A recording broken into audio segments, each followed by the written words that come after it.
राधे राधे। व्रत भक्ति ज्ञान में आपका स्वागत है। कार्तिक माह महात्म्य 7वां अध्याय। नारद जी ने कहा, हे राजन, कार्तिक मास में व्रत करने वालों के नियमों को मैं संक्षेप में बतलाता हूँ, उसे आप सुनिए। व्रती को सब प्रकार के आमिष मांस, उड़द, राई, खटाई तथा नशीली वस्तुओं का त्याग कर देना चाहिए।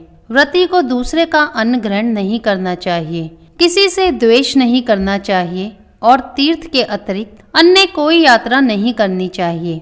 देवता, वेद, ब्राह्मण, गाय, व्रती, नारी, राजा तथा गुरुजनों की निंदा भी नहीं करनी चाहिए। व्रती को दाल, तिल, पकवान व दान किया हुआ भोजन ग्रहण नहीं करना चाहिए। किसी की चुगली या निंदा भी नहीं करनी चाहिए।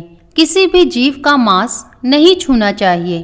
पान, कत्था, चूना, नींबू, मसूर, बासी तथा झूठे अन्न का भी प्रयोग नहीं करना चाहिए। गाय, बकरी तथा भैंस के अतिरिक्त अन्य किसी पशु का दूध नहीं पीना चाहिए।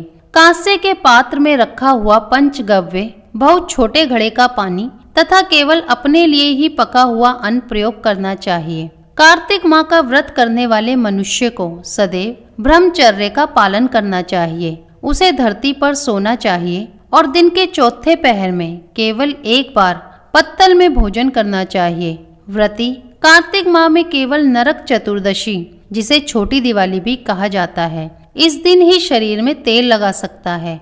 कार्तिक माह में व्रत करने वाले मनुष्य को सिंघाड़ा, प्याज, मट्ठा, गाजर, मूली, काशीफल, लौकी, तरबूज इन वस्तुओं का प्रयोग बिल्कुल नहीं करना चाहिए। रजस्वला, चांडाल, पापी, मलेच्छ, पतित, व्रतहीन, ब्राह्मण द्रोही और नास्तिकों से बातचीत नहीं करनी चाहिए। भगवान विष्णु को प्रसन्न करने के लिए अपनी शक्ति के अनुसार चांद्रायण आदि का व्रत करना चाहिए और उपयुक्त नियमों का पालन करना चाहिए। व्रती को प्रतिप्रदा को कुम्हड़ा, द्वितीया को कटहल, तृतीया को तरुणी स्त्री, चतुर्थी को मूली, पंचमी को बेल, षष्ठी को तरबूज, सप्तमी को आंवला, अष्टमी को नारियल, नौमी को मूली, दशमी को लौकी, एकादशी को परवल, द्वादशी को बेर, त्रयोदशी को मट्ठा, चतुर्दशी को गाजर तथा पूर्णिमा को शाक का प्रयोग नहीं करना चाहिए। रविवार को आंवला का प्रयोग नहीं करना चाहिए।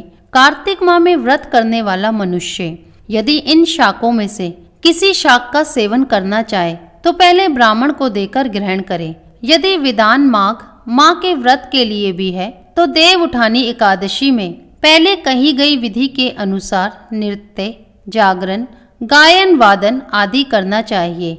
इसको विधि पूर्वक करने वाले मनुष्य को देखकर यमदूत ऐसे भाग जाते हैं जैसे सिंह की गर्जना से हाथी भाग जाते हैं। कार्तिक माह का व्रत सभी व्रतों में श्रेष्ठ है।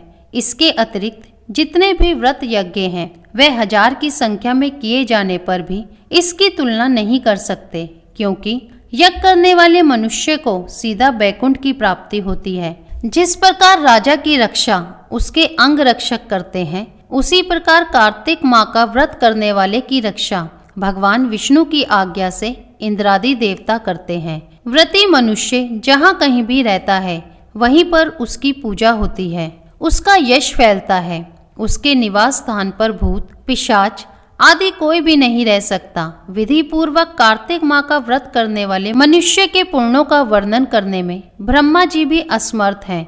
यह व्रत सभी पापों को नष्ट करने वाला, पुत्र पौत्र प्रदान करने वाला और धन धान्य की वृद्धि करने वाला है। तो प्रेम से बोलिए, विष्णु भगवान की जय, माता तुलसी की जय। अगर वीडियो पसंद आई हो तो लाइक, शेयर, कमेंट करें और चैनल को सब्सक्राइब करना ना भूलें।